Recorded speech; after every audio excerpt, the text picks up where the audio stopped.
So, when you think about climate action, what comes to mind? Probably cities, right? Electric cars, solar panels on every roof. But what if I told you the real frontier, the next big thing in decarbonization, is somewhere completely different? We're talking about farms. Yeah, that's right. Today, we're going to dig into how carbon credits are literally growing a whole new economy right out of the soil. And this quote, this really gets to the heart of it. The real frontier of decarbonization may lie in the countryside. It just flips the whole script, doesn't it? It makes you realize that the next big climate solution, it's not just in the cities, it's out there, in our fields, on our farms. It's a huge shift in how we look at things. Okay, so that brings us to our first big question. How in the world is farming, of all things, becoming a climate powerhouse? Let's get into it.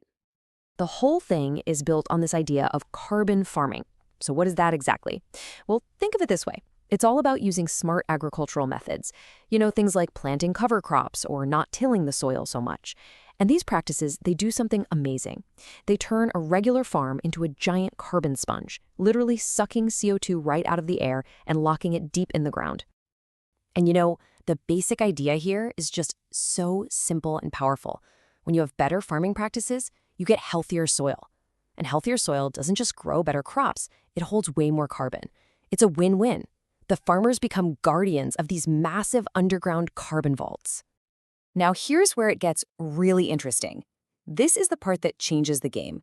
That carbon locked away in the soil, it's not just an environmental good deed, it becomes a sellable product. Yep, farmers can sell it as a carbon credit to companies who want to offset their own emissions. Suddenly, there's a real, powerful financial reason to farm more sustainably.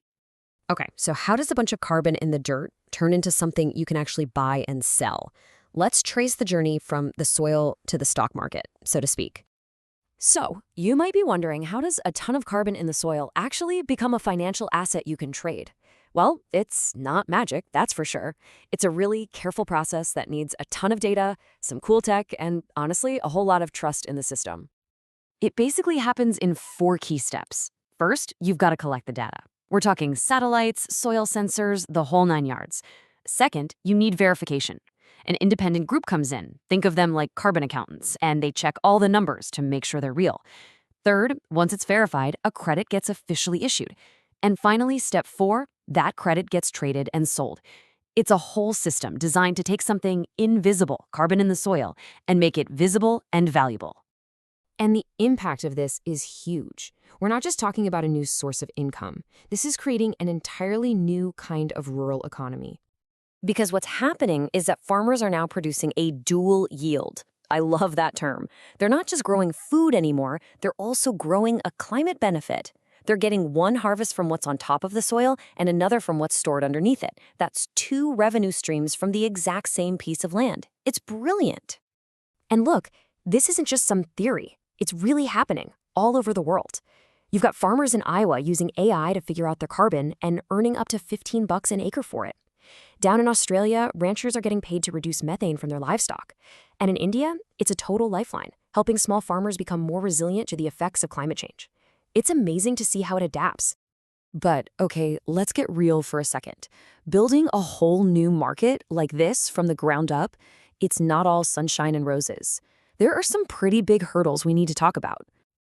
Yeah, there are some major challenges. First, accuracy.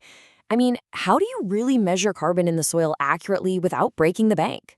Then there's permanence. How do you make sure that carbon actually stays locked away for the long haul? Fairness is another big one. How do we make sure small farms can get in on this, and not just the huge agricultural giants? And finally, standards. We need a universal system so that a carbon credit from one place is just as trustworthy as a credit from anywhere else. But here's the good news. This is where technology becomes the unsung hero of the story. Seriously, innovation is stepping in to solve these exact problems. So that brings us to the road ahead. What's next? Well, it's all about how technology, policy, and prosperity are coming together to make this all work. And this is where that tech I mentioned really starts to shine. You've got a problem? Tech has a solution. For example, the high cost of monitoring everything, AI and satellites are making that way cheaper. Worried about trust and transparency? Well, that's where something like blockchain comes in. creating a super secure, traceable record for every single credit. It's not just about the tech, though. Policy is catching up big time. You have governments and big organizations stepping in to build a credible market. In the US, the Department of Agriculture is putting $3 billion into climate-smart projects.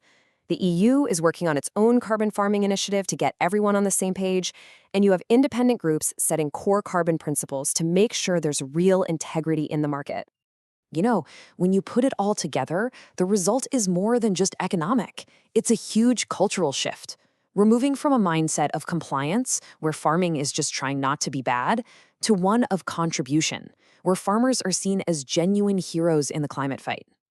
And just to give you a sense of the scale we're talking about, $50 billion. That's the projected size of this market by 2030. $50 billion. This isn't some tiny niche thing. This is a massive economic transformation that's on the horizon. So after all that, the good, the bad, the complicated, what's the ultimate takeaway here? What does this all really mean? I think this last quote really nails it. It says, every acre is not just producing crops, but capturing hope for a planet in balance. And that's it, right? This is so much more than just a new market. It's a whole new way of thinking. It's this beautiful idea that a healthy environment and a healthy economy don't have to be enemies. They can literally grow from the same soil. It's a future where our farms don't just feed us, they help heal the planet too.